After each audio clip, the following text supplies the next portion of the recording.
Man, I don't even know where I'm going to go with this one.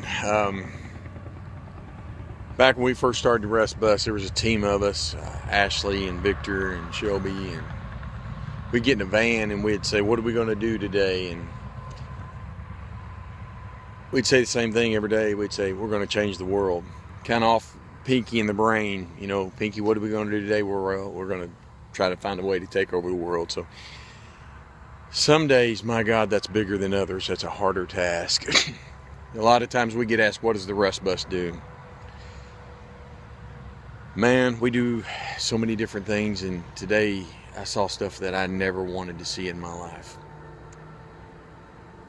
We advocate for those people that are at risk. And what does that mean? Everybody's like, at risk. Well, there are people out there that are at risk of falling through the cracks. And not only do we fight homelessness, but we fight poverty too. And we advocate for children. Oh my God, we advocate for children with everything that we have. And if I'm not mistaken, tomorrow we're going to bring in our 16th child that we have under 18.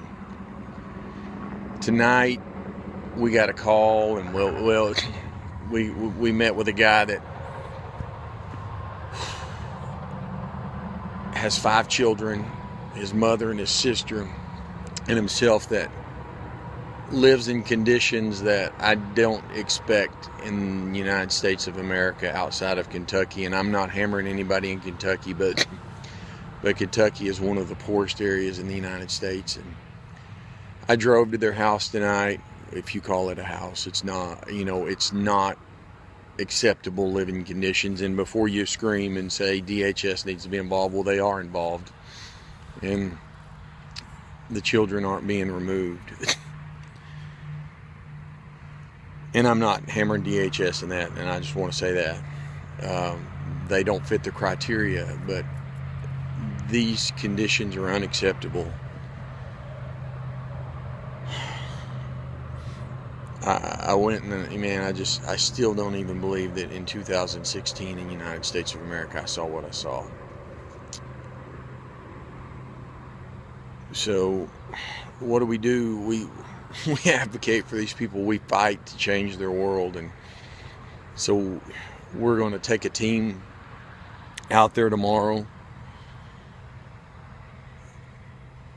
And if this situation is not deemed to where the children can be replaced, I told the people tonight, I didn't beat around the bush. I said, I honest to God think your kids need to be taken out of this situation. I was point blank with them. But I told them, if DHS is not going to take your kids, then I only have one choice, and that's to try to make these conditions better for the children. I mean, there's kids from 15, and there's two-year-old twins living in this situation. There's not a shower, there's not a bathtub, there's not a functional toilet. They have a generator for electricity they use sometimes. They heat with the same heaters that we heat our campsites with, and they live in storage buildings that some people will call a tiny house, but these are not tiny houses. So we're going to take a team out there tomorrow. We're going to develop a plan, and we're going to build a team that's going to go out there and change the living conditions for these children.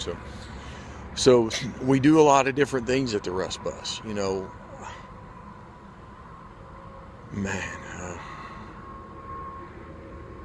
That's part of what we do. We advocate, and we develop plans on a case-by-case basis. That's one thing I love about the Rest Bus and the van and the Mission Machine and the River Giver. We don't have a cookie-cutter plan. We're right in the middle of a 30-day challenge, and man, we need to raise a lot of money for transitional living. We really, really, really do. I don't think people understand how much that stuff's going to cost. But then you can never lose focus of the fact that the need is, when you see 5 children living like I did tonight, everything else stops. Everybody will tell you on any of our teams that everything stops when there's a kid involved. It doesn't matter. It doesn't matter what's going on. When there's a kid involved, everything stops. So we stop our world, and we'll go out there tomorrow with a team of dreamers, and we'll try to dream and decide what we can do, and then we'll come in and we'll start raising that money, and we'll start raising the money for this project, and we'll pull together a team of people to go out and do an extreme makeover, basically Rust Bust style. But so I know that has nothing to do with the 30-day challenge, but guys, it's so imperative that we see it's just it's our own backyard. Oh, I can't believe that's not Kentucky. And I'm sorry again, Kentucky. But and my wife and I were talking, and I'm sure there's a ton of other people that live in the same conditions, but we don't know about them. And I can tell you, I saw these babies. They have a name, they have a face. And so I have a responsibility to do something. And so I'm sorry it's long, but man, I never thought I would see what I saw. So we're going to do something. That's what I keep talking about. Do something. That's all we got to do. Ordinary people doing something. When you know their name, when you see their face, it's called accountability. And so we're gonna do the same thing we do every day, Pinky. We're gonna change the world. Sorry this got long, but guys, keep supporting us, keep spreading it, keep doing something.